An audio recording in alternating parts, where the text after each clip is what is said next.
Hey everybody, welcome back to the Jim Feist Pro Football Handicapping Show here at Dom DeMarco's Pizzeria and Wine Bar, where we are on this beautiful climate-controlled patio on a chilly day here in Las Vegas. I know people around the country are in polar vortexes, but here it's chilly inside this climate-controlled patio with the man, the myth, the legend, Jim Feist. It's not chilly here. It's cozy, isn't it? Well, today it's cozy and the wind is down. Thank God for that, because the one we had to inside because it was so windy.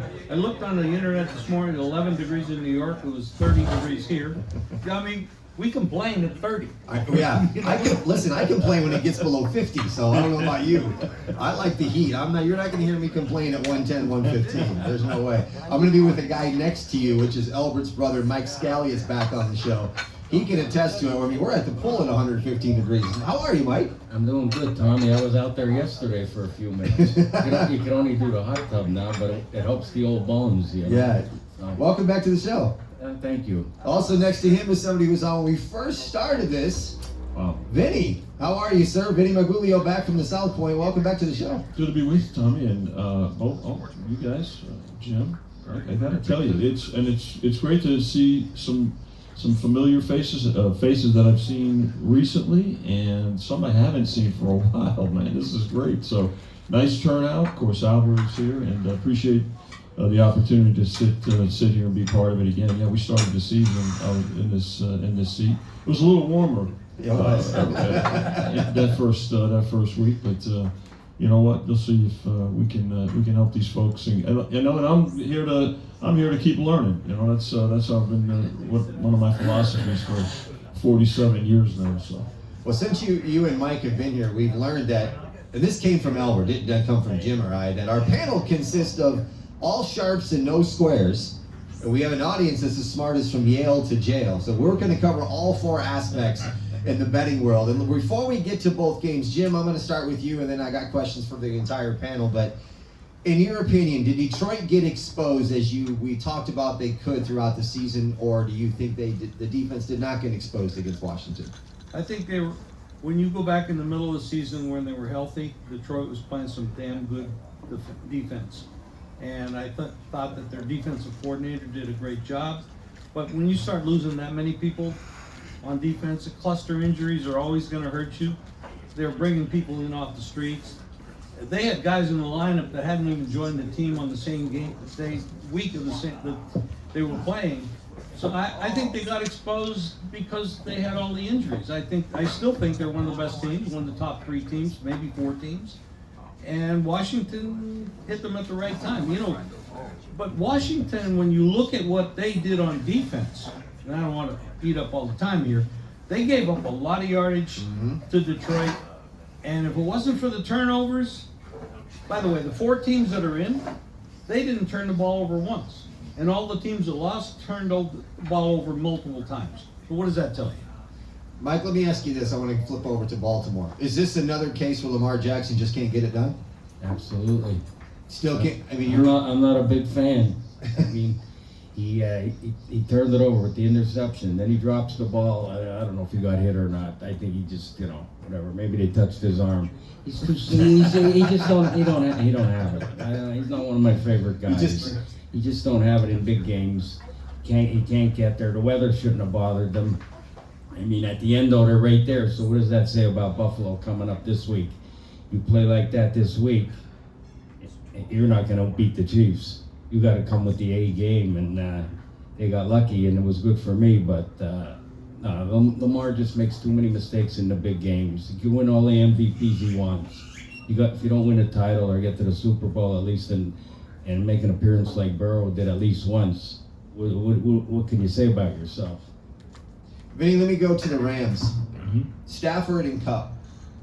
Good combination, need to be split up. Is there something going on there? I mean, they didn't click as I think everybody thought they should click, at least down the stretch. Well, Tommy, film is a great equalizer too, right? And teams prepare. We talk about, the teams that lost and why they lost. I mean, Jim hit the key point about you win the turnover battle, you're probably going to be in a position to win the game. But again, I think the Kupp and Stafford thing goes back to the trade deadline too, where there was some discussion that Kupp was going to be traded possibly. Yeah, right.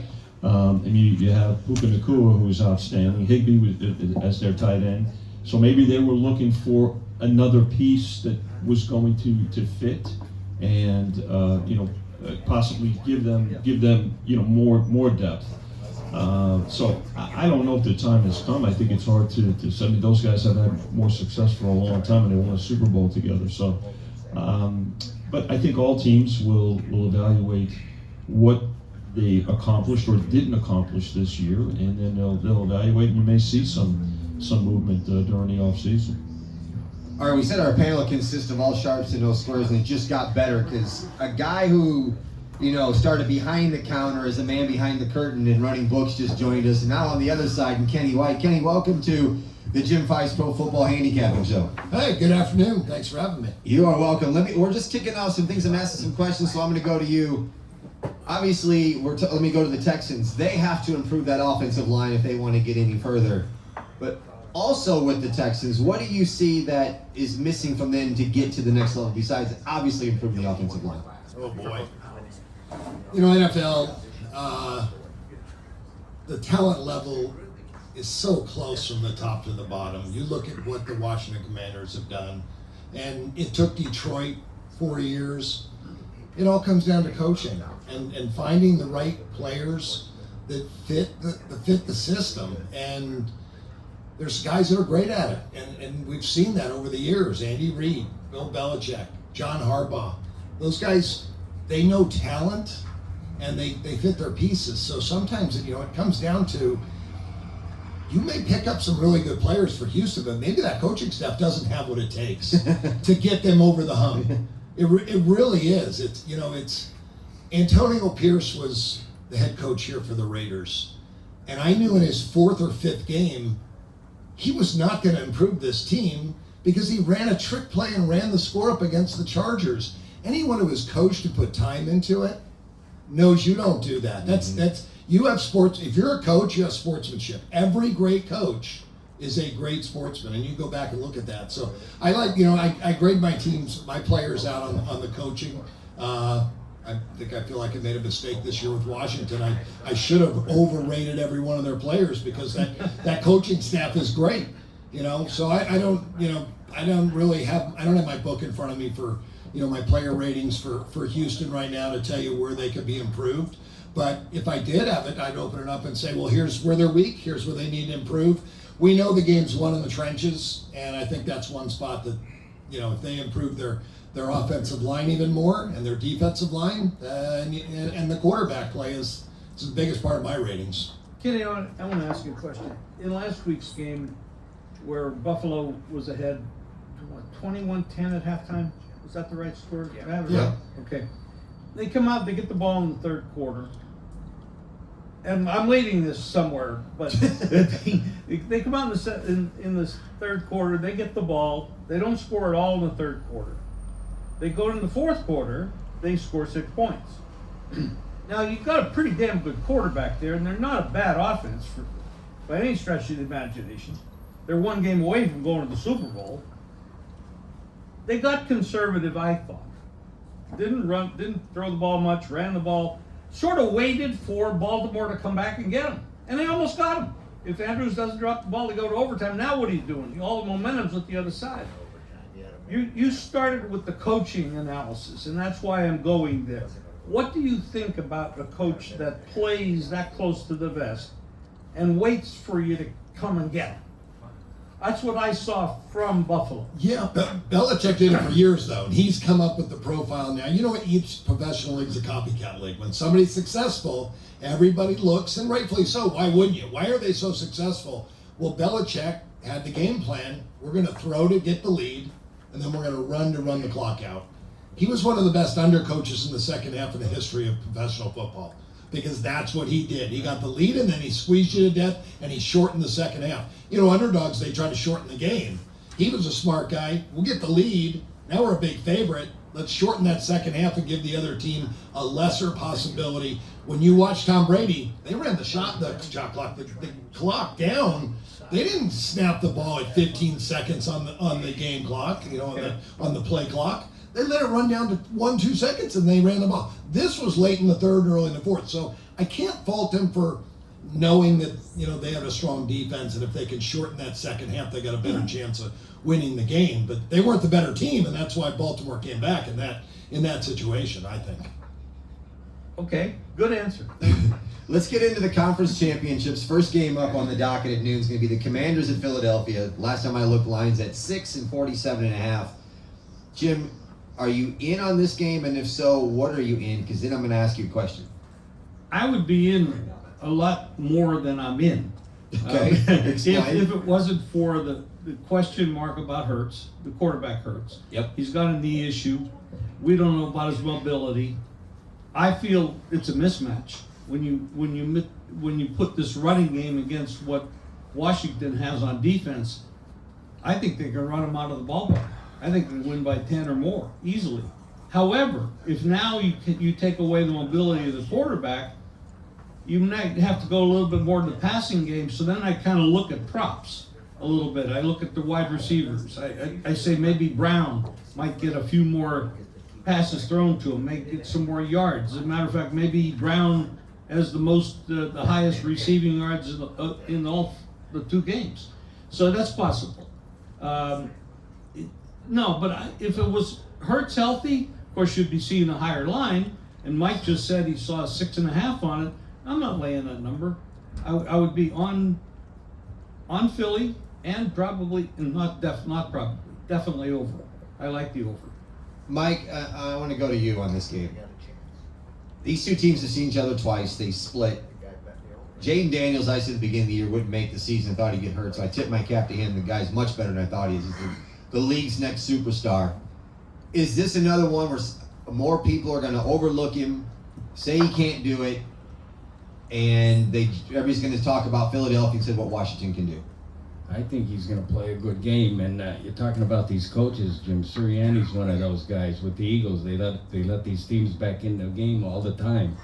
So what hurts with his condition, I mean, all that Washington got to do is keep Barkley down to maybe 100 yards, and 100 yards is a lot. But he's up, he's in the 150, 200 yard games. Yep. I think 6.5. I'd say to Jim, and I know him a long time. When you're a home team, I don't care who you're playing, you can't lay 6 and 6.5. If you do that, if you take 6 and 6.5 at the end of the year, you're going to be a winner. And so that's who I'm on. I'm on Washington. I don't know how they're going to play. I don't know if they're going to cover. I don't know what's going to happen. Both games, I think, are one-score games. The two of them this Sunday. But I'm never laying that, not with that coach anyway. And I think the coach on Washington's better than Sirianni. I mean, I don't know. Let's see. It's not going to be snowing like last Sunday. It's funny you bring up Quinn because I think he's better than most people are giving credit for. Well, I think Quinn's good too, but Mike is right. I'm not laying 6.5. I'm not laying 6. I'm not laying it. But if you like both home teams, a money line parlay in both home teams is not a bad way to go. Vinny, are you seeing a lot of action on the totals on this game by chance? Because I've been hearing some people thinking that this could get into a shootout, could be a high-scoring game. I think we'll see the public will come in on the over because the public loves points. And I tell people this all the time. You see the guy, so the husband and wife, and she's got the big white D and he's got the picket fence. They're lying. Okay, I can tell you that right now because they have a ticket on the over. But I think when you look around at this table and you look around this room, I think folks are going to watch and see what the public is going to do in terms of the total. Hope that it goes up, and then look for the highest numbers to go under. You're going to look and see, to Jim's point and Mike's point about if this game keeps going higher.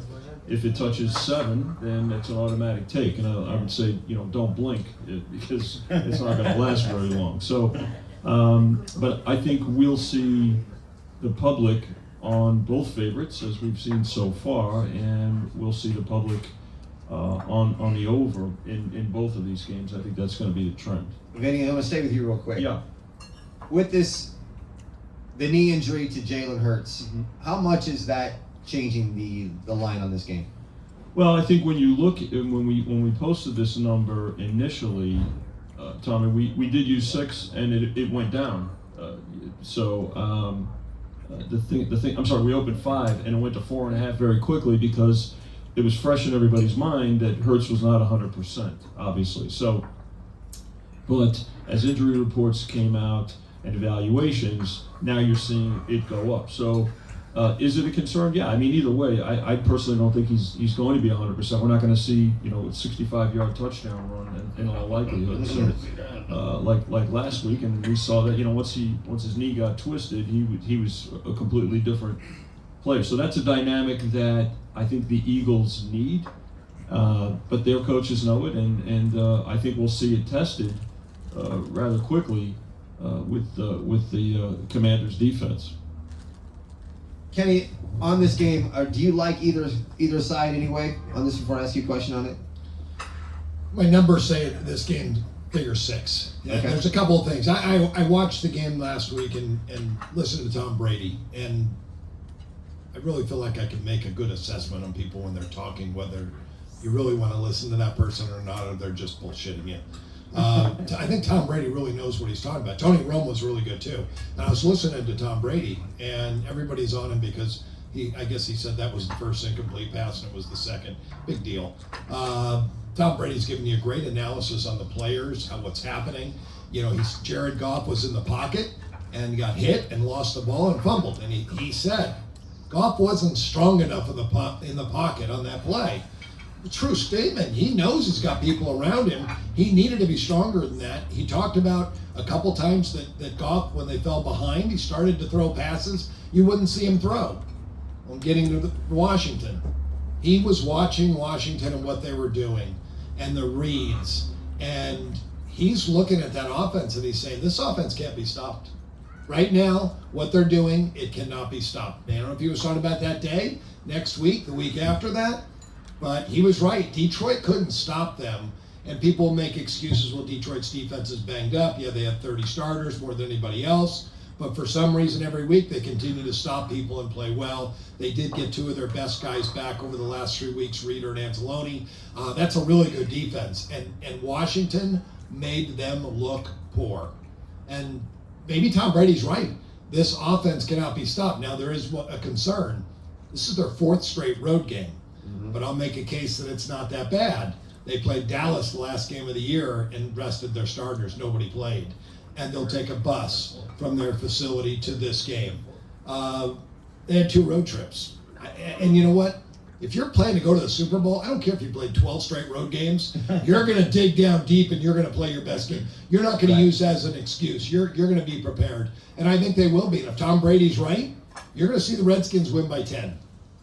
Kenny, I'm going to stay with you, and then I know Mike's got a statement on this, but on this exact same thing what you're talking about, they say in the basketball world that when you get to a certain point, freshmen are no longer freshmen, they're sophomores.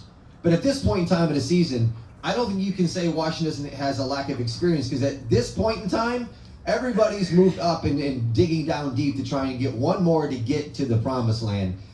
Do you see this lack of experience showing itself in this game?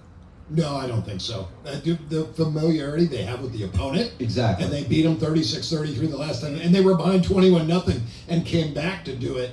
They have so much confidence. And if anybody has any connections with the Raiders, please tell them to go get Cliff Kingsbury. We'll be in the Super Bowl in 2 years. This is his offense that can't be stopped with a rookie quarterback. Guaranteed. All Cliff Kingsbury needed was some experience coaching an NFL team, which he had none when he got that job in Arizona, and screwed it up. You give whoever gets Cliff Kingsbury next, he's taking them to a Super Bowl. So if you got connections, I have no idea why no one's hired him now. Mike. I want to comment about the Eagles. Now, they played a team from the West Coast in the snow, turned it over 3 times, and at the end, they're in the red zone, a touchdown, they beat them. Same thing with the Ravens. I mean, Buffalo could have blew that game. So to hype up the Eagles, they beat them by 8, and then they lose by 3. I mean, the line should be, I guess, like Kenny said, he rates them 6 or whatever. I don't really do that. I just look at the numbers and make a play that I think's a winner. So, I mean, I think the Redskins, and who, like you're saying, who's the rookie, the quarterback? A lot of those other guys have been around a long time. So I know, and like he said, they won. When the team plays a 3rd road game, I always go against that team. But if they won 3 in a row, why can't they win 4? Exactly. What's the difference now? And they're red hot. The Chiefs are winning, but they've been like that all year, just sliding along. But the Commanders are showing a lot of steam right now. So I mean, they might go in there and do terrible. But I think they got a good shot. Vinny? Nobody's a rookie at this point in the No, season. You don't get this far. It's had a lot of, I think, Kenny's point about Kingsbury, he's got a better quarterback too, honestly, than he had in Arizona. This the other thing to take into consideration too, and again, the last game was a close game between these two teams. That's the game that Hurts got injured too. He had a concussion and he missed the last 2 games of the year. So he was hurt in that. He didn't finish that game. They wound up finishing the game with the third string quarterback because Pickett got hurt as well. So. Is he again 100%? You don't know. You want to also pay attention to the coaching, to the staff as well. Philadelphia did something. I give Sirianni credit for doing something about halfway through the season when he put more on his coordinators. Remember, guy was yelling at his team. He was yelling at his fans. You're a head coach. You're going face to face with a guy that's been drinking for 6 days in a row and tailgating for. What are you doing? But I think the best thing that he did was put more on his coordinators, and I think they've responded to it. There's a rapport too with coordinators and special coaches. So I think that's helped. Dan Quinn has got that experience. I mean, he probably should have won that Super Bowl again, and that he lost to the Patriots in overtime that time. If he had one thing to do over again, he would have ran the ball on I think it was second down and have the Patriots not have a timeout left. But these are teams too. You want to pay attention, I think, to staffing and to coordinators because they mean a lot. When the Eagles lost their coordinators prior to this season, it impacted them last year. And I think, so having, there's a lot to be said about staffs and continuity with those staffs. Probably the best example is, frankly, the Chiefs. I mean, Steve Spagnuolo is as good a coordinator as you're going to find. Didn't have a lot of success as a head coach. He may get that chance again. But let's face it, he's as important to that team as Andy Reid. I think Andy Reid knows that. So pay attention to 2 things that we've had to learn on our side of the counter: continuity with coaching staffs, and we'll probably get into it. And I know Kenny's a big proponent of this. Offensive lines and the health of those offensive lines are as critical as any other injury. Before I jump into the next game, Jim, I want to close with you on this game and ask you this. If Hurts can't go or gets hurt during this game and Philly goes to the backup, how much does it change the outcome of this game? Or does it? Well, if he's not right from the beginning, he may not be mobile, so the second guy, it may not be that much of a drop-off. If he starts in the game and he's not mobile, you're probably going to lean on that running game. And they have a fantastic offensive line. Their defense is great. And the backup quarterback can throw. As a matter of fact, their third string quarterback might be the better of the two. Because he looked pretty damn good the last time he came out there. Talk about quarterbacks. We're going to see the 9th meeting between Josh Allen and Patrick Mahomes. In your opinion, does this outcome change what we've already seen the previous 8 times? In a big game situation. Allen can't seem to get over the hump just like Lamar Jackson when the chips are on the table. Allen is an amazing player. And the only people that are going to stop him are his own coaching staff. In my opinion, that guy is just an amazing player. You throw the ball, run the ball, he's a horse. And I think they held him down in the second half last week and they almost blew the game doing it. That's my opinion. I don't like, when you got somebody down, I think you got to kick them. Before I get into the lines, do that. Mike, what do you think about this matchup between the 2 quarterbacks? What are they, 4-4 now? Yeah. Well, like I said earlier, I'm looking at when it comes down to the chips are on the table. Chips are on the table. Mahomes the money player. It's real simple. And like he said, the coach on the Bills, I don't know how. I heard the other night during the game somebody said he was improving. I guess somewhere, maybe in Buffalo, but I don't see it. But Mahomes is the money guy. The only 2 guys, I've said it before, that have beaten Mahomes in the money games is Brady and Burrow. None of these other guys. So till they beat him, how can you bet them? I know he's Superman and all that jazz, and I was on him last week. I think he's phenomenal. But Mahomes and Reed and Spags and them guys, they're the money players. I didn't want to see them again go for the three-peat, to tell you the truth, but I'll bet them. That's all I can say. I think the line's at 1.5, 47.5. Kenny, how much does Sean McDermott's history in big games play into this? I don't really put a lot into that. I don't really put any stock into it because teams change, players change, coaches learn more. They do improve. So I don't use that in my handicapping. I'm more of a players and my power ratings, and I have a process that I grade those guys out, and I come up with a betting line, and then if I have a difference, I make a bet on the game. I do like those scenarios going for me, though. I want to be on Andy Reid. I want to be on a Patrick Mahomes. Those situations. So luckily, I am. I think home field's a huge part of this game because they've got one of the best homes in football. And I think they're getting healthier when you get Hollywood Brown back in the lineup, and you got him on one side and Xavier Worthy on the other side. You got DeAndre Hopkins.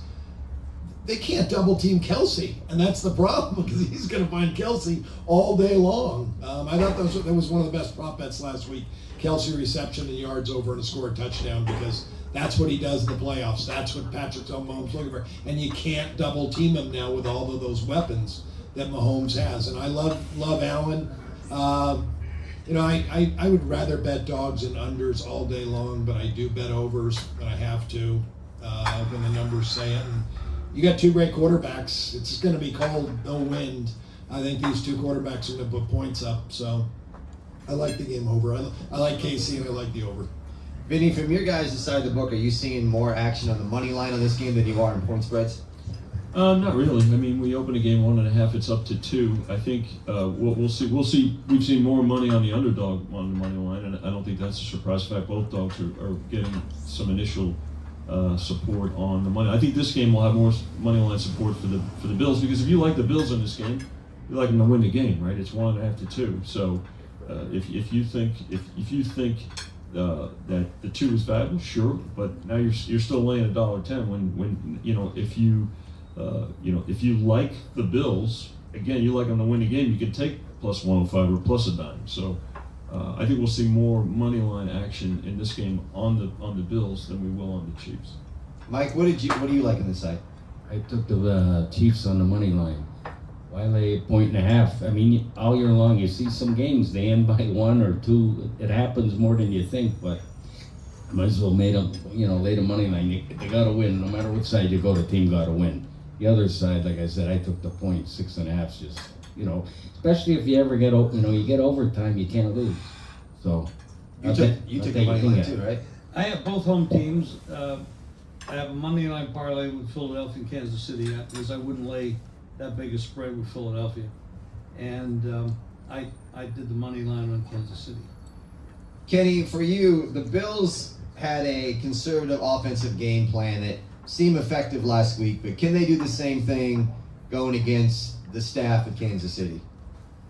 I think it's going to be tough. I think they have to be aggressive early, and they were aggressive in the first meeting this year in Buffalo. That was a high-scoring first half. That first half went over, and you have to trust Josh Allen. You have to let him try to win the football game. I think that'll be the game plan. And talking about money lines, I agree with these guys. I would probably, I should have laid the money line. I laid 1 on the game, but in basketball I do the same thing, and I kick myself sometimes. And it's why I hate betting favorites, because you bet a 13-point favorite. They're supposed to win easy. In any sport, they win by 1, and they celebrate like they won the biggest game of the year. It's like, you guys underachieved so poorly. Why are you celebrating? I lost my bet. I made you 22. I laid 13, and you won by 1. it's frustrating. So, I don't like to bet a lot of big favorites like that for that reason. And smaller favorites, I've took a couple losses in college basketball this year where I laid the 2.5 because I made it 6 or 7 and the team won by 2. It's like, I should have played the money line in that game.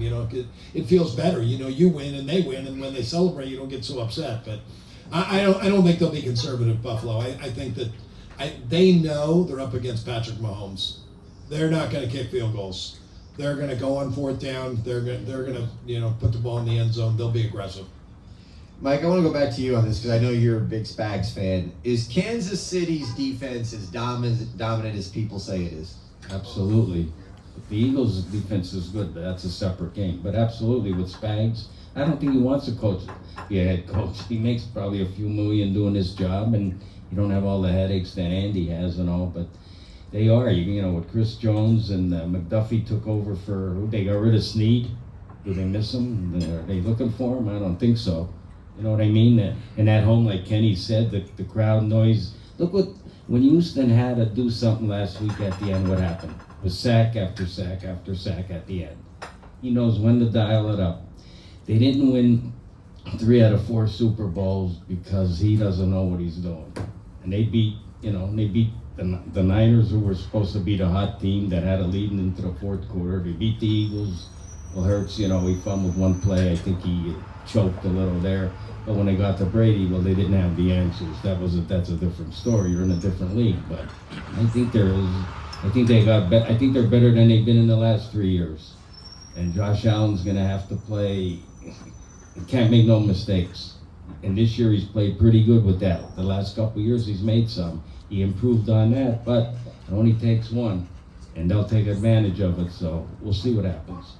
Vinny, I know when you were on earlier before the season started, there was some action on the Chiefs three-peating. Have you guys seen that increase as the season's gone on? Yeah, there's been. What's interesting is in the futures, yes. I mean, we actually opened the Chiefs at 8-1. I'm sorry, 10-1, and folks, they supported it. They took the Chiefs, especially they took 10, they took 8, they took 6. So there was support there, but I'll tell you what's interesting is that the Chiefs are as big a quote-unquote public team as you can, Matt, that where every week, we would need the Chiefs, the other side of the Chiefs, because folks would just automatically put them, especially in their multi-leg, bets, parlays, teasers, and things like that. This year, we needed the Chiefs almost every week, which is strange when you think about it. As much of a following as they have, and I think that was a carryover from last year. We started to see, especially in the second half, because they were not blowing teams out. They're not covering, and so to Mike's point earlier too, and it was a good question and good points about their defense is really what's. When you look at it, is really what's carried them, I think, for the better part of the season. And they make the offensive plays at critical times. But from a future standpoint, yes. Is there a lot of exposure on them in the futures? Not really, because the price was really not that high.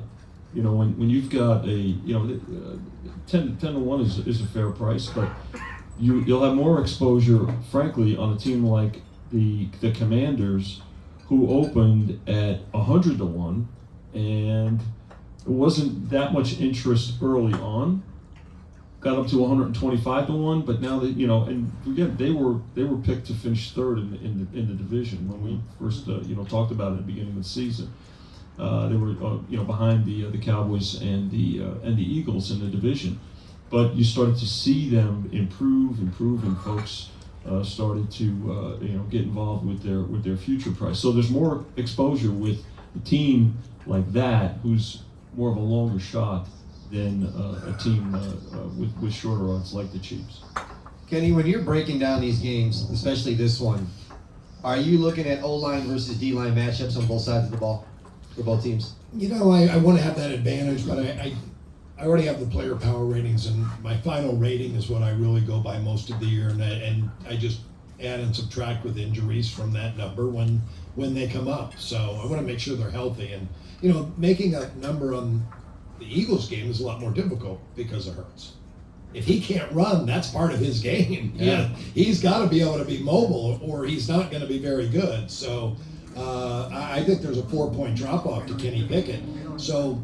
And that puts a lot of pressure on Barkley. And McKee, and Jim made a good point. McKee looked really good, Tanner McKee, the last game of the year. So those guys are both about equal, about a 4-point drop off, which means if Hurts can't run, it's about what he's equal to, those two guys, if they're still playing him and he can't run. I didn't like what he said when they asked him at the end of the game. You're not getting out too much information, but when he said, "I finished the game, didn't I?" That to me, he was banged up and he's pretty hurt, and he's not sure if he's going to go this week. So he's going to try to, obviously. Vinny, is Philadelphia, the 4 remaining teams, the most favorite to win the Super Bowl on the outside? No, it's actually the Chiefs. When you look at it, it's it's the Chiefs, the Bills, and the Eagles, and then the Commanders. I mean, we got the Commanders at 8-1, but everybody else is. We got the Eagles at 2, and then Chiefs plus 210 and 240. So it's really those 3 teams on top of Washington. Mike, at the beginning of the year when you were on, who did you have for the Super Bowl? Were you on the Eagles? Remember you asked us to give one best bet for the year, am I right? Yeah. And my answer was bet the Philadelphia Eagles to win the division. Now I'll back up with the question you just said. If they're healthy, like what Kenny saying with Hurts, he's not going to be able to do that RPO stuff this Sunday. I doubt it. If he's that hurt, and that takes away from them, and it is a decline with Pickett, but we don't want to get into that. But if they're full strength healthy in 2 weeks, if they win this week and they're full healthy, come them and the Chiefs, I think they could beat the Chiefs. But they got to be full healthy. He can't be playing with this and this is hurting and that. And him and Brown, are they on the same page, or is he reading a book on the sideline? I mean, all the BS that goes on with these characters. That's what you got. You don't see that with the Chiefs. You don't see that. You might see Kelsey chest bump Andy because he's just overexcited. It's not like he's mad. These other guys on these teams, I don't know what they're thinking sometimes. But so I gave out a winner that day, right? Week 1. Okay. Jim, let me wrap up this game and we'll take some questions from the audience. I know you're big on Andy Reid, and he's probably going to have a game plan ready to go. And you've been saying the Chiefs have been somewhat sleepwalking throughout the season. You think they're still sleepwalking? Well, I think they played with their food a lot. They won, and they don't make mistakes, and they're there at the end. It's like Vinny said, betting against them all year long, you make money because they don't cover. They're always rated too highly, and in this game, when you look at this game, it's almost a pick 'em. I mean, it was some places, and they're playing at home. They're going for a 3-peat. They're all there. They got players back. They weren't there all year. And the only team to beat. But that's regular season. Right. You know, I mean, it's a revenge game. And I think in their eyes, to prove a point. In the playoffs, Baltimore hasn't, or not Baltimore, Buffalo hasn't beaten them. And this is, I think they're underrated in this game. 2.5 would have been the lowest number I could have put on them. And some people even say 3, but some places had it a pick. Who the hell knows what's going to happen between now and game time? It might go the other way somehow. But no, I think Kansas City's the right team. They have a right coaching staff, and I go big by coaches. I like coaches that have a style, stick to that style, and make adjustments when they need to. And that's, I mean, when you look at the 2 coaches, head coaches, who do you want? If you're just betting on the coaches, who do you want? I'll take Andy Reid on that. Thank you. Any questions from out there? Scott Pritchard's here. He's going to be on the panel with us next week, so make sure you guys come back next week, noon to 1. Scott's going to be here with Brian Noe. But Scott, what's your question? Great panel, great analysis. Love being here on a weekly basis. But would you agree or disagree with my assessment that at this late date, it's still possible that the KC Chiefs are still a bit undervalued based on the fact they're unbeaten at home, untied, undefeated at home, 9-0 against an average pedestrian road team. Buffalo, as good as they are, I respect them, but they've been world beaters at home. They're on the road, 5-3 on the road. We know with Reed, You know, with Mahomes, duplicatable winning process. History has a way of repeating itself. 7th consecutive AFC Championship game for a reason. Are they still undervalued at this He point? wants to know if Kansas City is still Absolutely. undervalued. Absolutely, no Absolutely. question. Scott, you gotta bet that when Brady was playing, even though the Super Bowls they didn't cover them, how many were they in? 10? Was he in 10 or 9? Maybe they were 5-5, 6-4, whatever. But when you knew he was in the game, you were gonna bet him, whether he wasn't doing good with the point spread in the previous Super Bowls because he's a winner. That's the same scenario here. So you gotta go with the winner. Buffalo could go in there and win this game because they got Allen is great. But how can you bet him till he wins this kind of game? That's what I've been saying all year about these guys. I'm not in love with the Chiefs, but they're the right play here. If you lose, you lose. When you're betting, you win, you lose. So why, you gotta chase the winner. I think it's a great question. It's a great point. And as much as we've needed the Chiefs during the course of the season, we may still wind up needing them in this game because Buffalo's got a lot of support, as I mentioned, especially on the money line. The thing about it is, the Chiefs, they know they lost to this team earlier in the season on the road. They are at home, and Kenny brought up a good point. This is one of the better home field advantages in the league. It used to be automatic where the home team had you could use a field goal and then go from there with the line. That's not the case anymore. Some teams actually have 0 home field. The Chiefs are one of the stronger home field advantages, and I think that to your point about being undervalued, but that's why you can make a case for both. And if I took a survey here, I can't imagine, is everybody here going? I just want two-way action. Whoever's undervalued or overvalued, that's what I'm. And I think there will be support for both teams in this particular game. Ray, you got a question? Yeah, I got a question for you guys. I have a couple open ones, futures. I had Ohio State, which came in tied to Kansas City to win it all for a nice little parlay that paid, I don't know, plus 2,200. Took it pretty early. Right now I'm looking like this. I got Philly to win the division and Buffalo to win this week from a futures ticket. You mean conference? The conference, sorry. We had the conference this week. I have a futures ticket in for that pays nice as well. I just went to the window a few days ago and I teased it. I took, to protect myself and to try to scalp it and get a little bit cute, I took Washington plus 10.5, Kansas City plus 8. I teased the under on the Kansas City game down to 32, took the over, and I got plus 134 on that. Right now, one of my questions is this. I'm pretty protected right Get a here. pen. You can write all this down, Jim. My head's spinning. Vinny, you want to take this question? I'll take part of it. I can tell you this: if you're teasing totals, Come play with us. I'm not, I love that. But I don't mean that in a negative sense. But I think that it's difficult when if you like a game over, you like a game under. If you're teasing total. If you want to tease the sides to protect yourself, it's one thing. The totals. That really wasn't my question, but I appreciate the advice. It's over 32 at minus 6. Which is fair. I mean, Kenny already said, and I respect Kenny's. But is there going to be support for the over in this game? My question is if I went back to the well again. Okay. Okay, and would you be comfortable with still Washington plus 10.5? And also, would you take Buffalo plus 8 or Kansas City plus 8?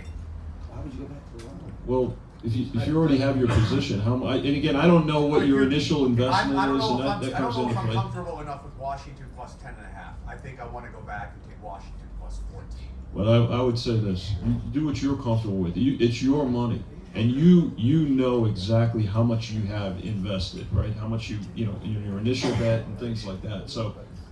From a money management standpoint, and Kenny will have a good opinion on this as well. If you're not sure, it sounds to me like you're not 100% sure. I'm not comfortable with that 10.5 as I said today with Washington. I want a little more. Fair enough. Mike, you got something you want to add before Kenny goes? Hey Ray, I think 10.5 or 14.5 is good, but that's up to you. Kenny, take it. So, you never go broke taking a profit. You have the Eagles to win the conference. Okay. Yes. don't get fancy and try to tease to get that money. You want to. You're the Eagles. They must win. They're the favorite. Got it. So you take the 6.5 with Washington Yeah. for 30%, Okay. and that's all you do. Because if you try to get cute with this, you end up losing. That's why I said, really, you you just know, yeah. stick to the process when you're going to hedge and you want it. And like it's a good thing. Yeah. I even do it on regular game stuff. That if I got a big lead in a game, hey, I got. It's not a lock, but I'm going to come back and bet 20% the other way because now I'm going to make sure I win something. And I got a chance to win both bets in that game. You got a chance to win both bets this way. Right. So I do. don't get cute with it. I got one more question because I know you guys, I respect you guys, and this is more of a general question here. So we've been hearing a lot about the battle, like, Lamar Jackson, Josh Allen, this and that. And I want to focus on this last game, okay? And who's to blame? And I don't think that Lamar Jackson is to blame because I'm going to tell you why. They were at the 2-yard line. During his ear, they're telling him to throw to a tight end. Their number 1 wide receivers out. Their number 2 wide receivers out. You got a 6'4", 275-pound, first ballot Hall of Famer on the 2-yard line, and you throw the ball to this guy. Lamar didn't want to do that. That was Harbaugh's fault. How much more is Lamar going to take before he should just go to Pittsburgh? They should begin to work something out because I'm telling you right now, it's going to happen over and over and over again, and this dude's going to get tired of it because that was not Lamar Jackson's fault, and I want to know what you guys think about that. Well, you got to blame Todd Monken a little, and you got to blame Harbaugh. You got Derrick Henry. What are you doing? It's like Seattle and the Patriots. You run Marshawn and forget about it. I mean, it's pretty simple, but when they try to outcoach the other coach, Yep. you get beat because you're not that smart. So I do a box score final, my box score final, the way I think the game was played, and I use several different factors, and I use yards per play, and I take out big plays. I use 3rd down conversions, 4th down conversions. The turnovers are a huge part of football. You can't predict them. At the end of that game, I raised Baltimore's power rating a half, and I dropped Buffalo 1 point for that game, even though they won the game. Most people are just going to update their ratings off of scores. You're never going to win doing that, ever, ever, ever, because some teams get outplayed and they lose the game. Baltimore outplayed Buffalo in that football game. Lamar lost a fumble, but so did Andrews, and that ball got just poked out. It was a perfect hit, and it got poked out. If those turnovers don't happen, Baltimore wins that game, and so it's not Lamar's fault. The organization knows, and they know that it's not Lamar's fault that Andrews dropped the last pass. But so they know they're good. Kenny, how much all the teams that lost turned the ball over, and all the teams that won didn't turn the ball over at all. How much? And I know the answer has to be different because of the value of the turnover and where the turnover happened, et cetera, et cetera. But in general, how much does a turnover matter? An average turnover is 4 points on a whole. Average. Yeah, obviously you're at the 1 yard line going in, and Correct. you fumble, and the guy goes 99 yards for a touchdown. That's you could just say it's 14 points. That's a big one. You can't assume it's a touchdown, but you can assume at least they get 3 points. So it's somewhere in between that. It's probably worth 12 points, that type of turnover. That's big. Years ago, there was a book that was put out by Jim Barnes, who recently had passed. A good friend of mine. He used to have a number on turnovers, and I feel like if the number was 40 yards per turnover. Did you ever do it by yards? No, I never did, but there are, I know you can find it on the internet that when you turn the ball over and what yard line you've turned it over at, it gives you the value of the turnover actually. Okay. Yeah. Interesting. So yeah, that could make sense that it Well, could be man, worth about 40 yards. Jim was, we're talking back in the 70s. I mean, this is a long time ago before analytics and everything, but he had that in his mind. That he gave each one 40 yards on a turnover. And every game's different because, as you asked me earlier, do I fault Buffalo for getting conservative? If they weren't up 11 at halftime, maybe they don't. Maybe they open it up and they win by a big score. Maybe they accumulate more yardage and more of a yards per play. To bet sports, motivation's everything, and I love revenge factors. I love when a team loses to another team because the next time they play it. I love it more in basketball when they play twice the previous year. But what happens is the coaching staff and the players have to go watch that film again. Kansas City's going to watch. They were undefeated when they went to Buffalo. They're watching that game over and over and over again. And they already watched it on Monday and Tuesday, and they saw different things. And they saw they lost. And Buffalo's doing the same thing. They know they're in for a battle, but they're watching themselves win in that game. So that kind of gives confidence one way or another. A little false confidence. Interesting point. Yeah. Great. We're going to be giving away 3 bottles of wine compliments of Jay Loris, so hope everybody has your tickets. We'll do that once we close the show and turn off the cameras and take care of that there. Crack, last question. Go, man. I just have to say, if you like Buffalo in this game, which I don't, by the way, but you're better off probably taking the points in the game. Probably more than the money line, taking plus 105 or 106. I see here plus 110. I think because of the rules in playoffs, where if it's a tie game, the first touchdown doesn't win. I think if the team that's going to tie the game up, they're not going to tie the game up. They're going to go for 2 points. They're not going to go for another, because next score wins. So I think the points have become more valuable here. There's plus 2.5s out there at the win, plus 2 minus 08 at Westgate, also plus 6.5 minus 08 on Washington and Westgate. Very So I think interesting. the points are probably more valuable only on the dog in this situation here for Buffalo. So that's just something better than taking the money line. As we said, our audience is smartest from Yale to jail. That's right. That was jail. I'm closer to jail. And our panel consists of all sharps and no squares. Everybody give a round of applause for Kenny White, Vinny Magliulo, and Mike Scalleat. And the man right here, this legend, Jim Feist, the NFL Pro Football Handicapping Show. My name is Tommy Canale. We'll see you next week with Scott Pritchard and Brian Noe right here from Dom DeMarco's Pizzeria and Wine Bar. Good luck on your bets, everybody. Good job, boys.